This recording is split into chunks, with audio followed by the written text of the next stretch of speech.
کیسے ہیں آپ سب لوگ؟ امید کرتی ہوں سب خیریت سے ہوں گے، مزے میں ہوں گے جی۔ تو آج میں آئی ہوں ایک اور بہت ہی انٹرسٹنگ اور مزیدار سٹوری کے ساتھ۔ تو آج کی ہماری سٹوری کا نام ہے بادشاہ بدل گیا۔ آپ لوگوں نے بادشاہوں کی کہانیاں تو سنی ہوگی، مزہ بھی آتا ہوگا سننے میں۔ ہمیں بھی بچپن میں بادشاہوں کی کہانیاں سننے کا بہت مزہ آتا تھا۔ تو آج میں آپ کے لیے اسی طرح کی ایک کہانی لے کر آئی ہوں۔ شروع کرتے ہیں۔ بہت زمانے گزرے، کسی ملک پر ایک بادشاہ حکومت کرتا تھا۔ اس ملک کو اللہ تعالیٰ نے ہر طرح کی دولت سے مالا مال کر رکھا تھا۔ اگر بادشاہ نیک دل ہوتا اور اپنے عوام کا خیال رکھتا تو ہر طرف خوشحالی کا دور دورہ ہوتا، مگر یہ بادشاہ بہت ظالم تھا۔ اس نے لوٹ کسوٹ کر کے، اپنی رعایا پر ظلم کر کے بہت سارا خزانہ جمع کر لیا تھا۔ اس خزانے کی ایک پائی بھی عوام پر خرچ نہیں کرتا تھا، الٹا ان پر طرح طرح کے ٹیکس اور لگان لگاتا رہتا۔ عوام کو 2 وقت کی روٹی پوری کرنا مشکل ہو گیا تھا۔ بادشاہ کی ملکہ بہت نیک دل تھی۔ وہ بادشاہ کو سمجھاتی اور اس ظلم سے باز رہنے کی نصیحت کرتی۔ ارے ملکہ عالیہ، آپ کیوں فکر کرتی ہیں؟ آپ تو بس عیش کریں عیش۔ بادشاہ ملکہ کی بات ہنسی میں اڑا دیتا۔ اس ملک کے لوگ آپ کی ذمہ داری ہیں، آپ ان کا خیال رکھیں، آپ سے ان کے بارے میں پوچھا جائے گا۔ جتنا بڑا اختیار ہوتا ہے اتنی ہی زیادہ پوچھ گچھ ہوتی ہے۔ ملکہ نے اپنی کوششیں جاری رکھی، مگر بادشاہ بہت ڈھیٹ تھا، ذرا جو اس پر اثر ہوا ہو۔ بادشاہ نے یہ خزانہ محل سے قدرے فاصلے پر ایک بہت بڑے خفیہ کمرے میں محفوظ کر دیا تھا۔ اس خفیہ کمرے کے دروازے کی 2 چابیاں تھیں، ایک بادشاہ کے پاس اور دوسری اس کے قابل اعتماد وزیر کے پاس۔ ان 2 کے علاوہ کسی کو بھی اس کمرے کا پتہ نہیں تھا۔ بادشاہ نے اپنے وزیر کو یہ ہدایت کر رکھی تھی کہ وہ ہفتے میں 2 دن صبح سویرے جا کر خزانے کو ایک نظر دیکھ آیا کرے۔ بادشاہ نے وزیر کو یہ حکم دیا تھا کہ چاہے کچھ بھی ہو جائے وہ یہ حکم ہر صورت بجا لائے گا۔ وزیر نے کبھی اس حکم میں کوتاہی نہیں کی تھی۔ کبھی کبھار بادشاہ خود بھی بغیر کسی کو اطلاع دیے پیدل جا کر خزانے والے خفیہ کمرے کا چکر لگا آتا تھا۔ ایک دن صبح سویرے بادشاہ خزانہ دیکھنے کے لیے گیا۔ اس نے چابی کی مدد سے کمرے کے دروازے پر لگا ہوا بڑا سا تالا کھولا، تالے کو دروازے پر لٹکتا چھوڑا اور چابی اپنی مٹھی میں دبا کر کمرے میں داخل ہو گیا۔ اندر جا کر اس نے دروازہ مضبوطی سے بند کر لیا۔ کمرے میں سونے چاندی کے انبار لگے ہوئے تھے، ہیرے اور جواہرات الماری میں سجے ہوئے تھے۔ بادشاہ اس خزانے کو دیکھ کر بہت خوش ہوا۔ اسی صبح وزیر بھی اپنی ڈیوٹی نبھانے وہاں آ پہنچا۔ جو ہی وہ خفیہ کمرے کے دروازے پر پہنچا تو وہ یہ دیکھ کر حیران رہ گیا کہ تالا کھلا ہوا ہے۔ یہ کیسی غلطی کی میں نے؟ پچھلی بار آ کر خزانے کو دیکھا تو چاہتے ہوئے تالا لگانا بھول گیا۔ شکر ہے اس دوران بادشاہ سلامت یہاں نہیں آ گئے، ورنہ اس غیر ذمہ داری پر وہ میری گردن اڑا دیتے۔ وزیر نے پریشانی میں سوچا اور دروازہ کھول کر اندر جانے کی بجائے تالا لگا کر پلٹ گیا۔ وہ اپنی جان بچ جانے پر دل ہی دل میں شکر ادا کرتے ہوئے محل میں جا پہنچا۔ جب بادشاہ ہیرے اور جواہرات کا معائنہ کر کے فارغ ہوا تو اس نے واپسی کا سوچا۔ بادشاہ نے دروازہ کھولنے کے لیے اس کے ہینڈل پر ہاتھ رکھ کر زور لگایا تو اسے بند پایا۔ یہ حرکت کس نے کی؟ جلدی دروازہ کھولو ورنہ جان سے جاؤ گے۔ بادشاہ نے دروازے کو خوب زور لگایا اور پیٹنا شروع کر دیا اور ساتھ ساتھ چلانے لگا، مگر اس ویران جنگل میں اس کی آواز سننے والا کوئی نہ تھا۔ تھک ہار کر وہ واپس اپنے خزانے کی طرف گیا اور اس سے دل بہلانے کی کوشش کرنے لگا۔ سورج چڑھ آیا مگر ابھی تک بادشاہ سلامت دربار میں تشریف نہیں لائے تھے۔ ملکہ عالیہ تک اطلاع پہنچی تو وہ بادشاہ کے خاص کمرے میں گئی۔ کمرہ خالی تھا۔ ملکہ کے حکم پر پورے محل میں بادشاہ کو تلاش کیا گیا، مگر بادشاہ کا کوئی سراغ نہ ملا۔ بادشاہ کی سواری، شاہی اور حفاظتی دستہ سب محل میں موجود تھے۔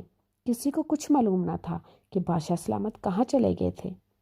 ایسے بغیر اطلاع دیے کہاں چلے گئے بادشاہ سلامت؟ ملکہ ٹہل ٹہل کر سوچے جا رہی تھی، مگر کوئی سرا ہاتھ نہ آتا تھا۔ صبح سے شام ہو گئی، شام سے رات ہو گئی، بادشاہ کو کوئی سراغ نہ ملا۔ سارا محل بہت پریشان تھا۔ اگلے دن یہ خبر ہر طرف پھیل گئی کہ بادشاہ سلامت گم ہو گئے ہیں۔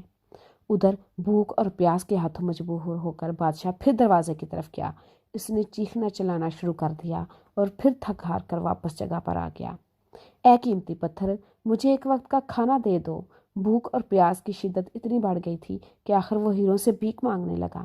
اسے ایسے لگا جیسے وہ ہیرے اس کی سادگی پر زور زور سے ہنس رہے ہوں۔ اس نے ایک ہیرا اٹھایا اور زور سے دیوار پر دے مارا۔ اے قیمتی موتیوں، مجھے ایک گلاس پانی دے دو۔ پھر موتیوں سے فریاد کرنے لگا۔ اسے ایسے لگا کہ موتی اور جواہرات اس پر ہنس رہے ہیں۔ انہوں نے اس کو ٹھوکریں مار کر دور گرا دیا اور خود بیٹھ کر رونے لگا۔ آج سے پہلے سے کبھی احساس نہیں ہوا تھا کہ بھوت کتنی ظالم چیز ہے۔ اس کی آنکھوں کے سامنے غربت و افلاس کے مارے لوگ آنے لگے جن پر وہ ناجائز ٹیکس لگاتا تھا۔ نہ جانے بادشاہ سلامت اس طرح کہاں غائب ہو گئے۔ وزیر کی پرتشویش آواز پھری۔ باقی وزراء نے اس کی تائید کی۔ ملکہ عالیہ بھی بہت پریشان ہیں، آج تو ان کی آنکھوں میں آنسو بھی تھے۔ وزیر نے دکھ سے کہا، اچھا ہوا بادشاہ گم ہو گیا، ایسے ظالم بادشاہ کے ساتھ ایسا ہی ہونا چاہیے۔ عوام بہت خوش تھے۔ اللہ کرے اب وہ کبھی واپس نہ آئے اور کوئی نیک دل انسان ہمارا بادشاہ بن جائے۔ جو بھی بادشاہ بن جاتا ہے وہ ظالم ہو جاتا ہے۔ مر کھپ کیا ہوگا بادشاہ ظالم۔ جتنے منہ اتنی باتیں۔ ملکہ کی ہدایت پر بادشاہ کی تلاش ہر طرف جاری تھی مگر کہیں سے کوئی خبر نہیں ملتی تھی۔ صبح کا سورج طلوع ہو رہا تھا۔ بادشاہ کو گم ہوئے آج تیسرا دن شروع ہو گیا تھا۔ آج صبح تک بادشاہ بھوک پیاس سے اتنا نڈال ہو چکا تھا کہ دروازہ پیٹ سکتا تھا نہ چیخ سکتا تھا۔ رفتہ رفتہ وہ غنودگی میں چلا گیا اور پھر اسے کوئی ہوش نہ رہا۔ وزیر نے آج پھر خفیہ خزانے والے کمرے کو دیکھنے جانا تھا۔ وہاں پہنچ کر اس نے اپنے گھوڑے کو ایک درخت سے باندھا اور خود تیز تیز قدم اٹھاتے ہوئے خفیہ کمرے کے دروازے پر جا پہنچا۔ جو ہی وہ چابی سے تالا کھول کر کمرے میں داخل ہوا، اس کے ہاتھوں کے طوطے اڑ گئے۔ سامنے بادشاہ قریب المرگے کی حالت میں گرا ہوا تھا۔ اس کے بال بکھرے ہوئے تھے، ہونٹ سوکھے ہوئے تھے، دستار دور گری ہوئی تھی، پیر جوتوں سے محروم تھے۔ بادشاہ کو اس حالت میں دیکھ کر وزیر کئی لمحوں تک اپنی جگہ سے ہل نہ سکا۔ اسے لگا بادشاہ مر چکا ہے۔ چند لمحوں بعد اس کے حواس ٹھکانے پر آئے تو وہ بھاگ کر بادشاہ کے پاس گیا اور اس کی نبض ٹٹولی۔ بادشاہ بھی زندہ ہے، مجھے جلد کچھ کرنا ہوگا، مگر بادشاہ سلامت یہاں آئے کیسے؟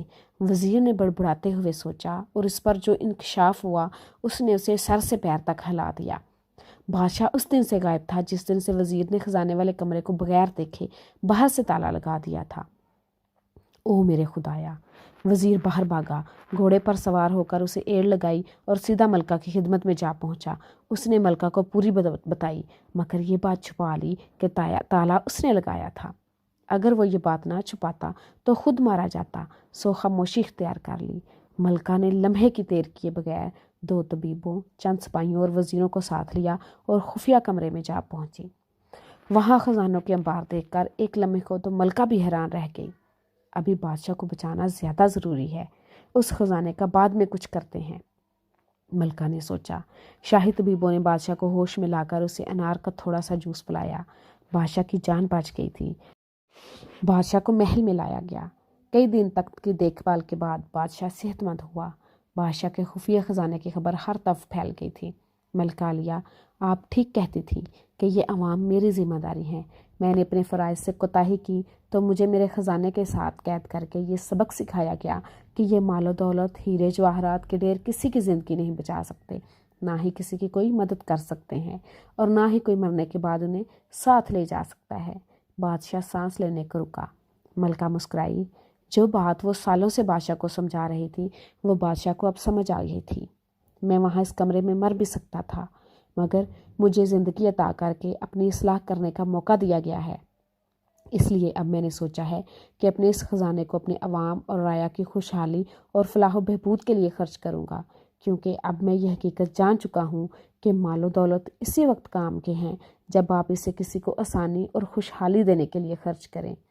اس کے بعد بادشاہ نے اپنے خزانے کے منہ اپنی رعایا کے لیے کھول دیے۔ ان کی رہائش، تعلیم، کاروبار، علاج اور دیگر سہولیات پر دل کھول کر خرچ کیا، یہاں تک کہ اس ملک کے لوگ خوشحال ہو گئے۔ اب وہ سب اپنے بادشاہ کی صحت و سلامتی کے لیے دعا کرتے ہیں۔ جی دوست، آپ بھی اس کہانی سے یہ سمجھ گئے ہوں گے کہ ہمیں اپنی ہمت اور اپنی طاقت کے مطابق ہر حال میں لوگوں کی مدد کرنی چاہیے، اور اگر اللہ تعالیٰ نے ہمیں اتنی توفیق دی ہے کہ ہم کسی کی مدد کر سکیں تو ہمیں اس کے لیے ضرور اپنا حصہ ڈالنا چاہیے۔ آپ کو آج کی کہانی کیسی لگی مجھے کمنٹ سیکشن میں ضرور بتائیے گا، اور ایسی ہی اچھی اچھی کہانیاں اور نئی انٹرسٹنگ سٹوریز دیکھنے اور سننے اور پڑھنے کے لیے چینل کو سبسکرائب کیجیے، لائک اور شیئر کا بٹن دبانا مت بھولیے گا۔ نئی کہانی تک کے لیے اجازت دیجیے، پھر سے حاضر ہوں گی ایک نئی اور انٹرسٹنگ سٹوری کے ساتھ۔ Bye bye.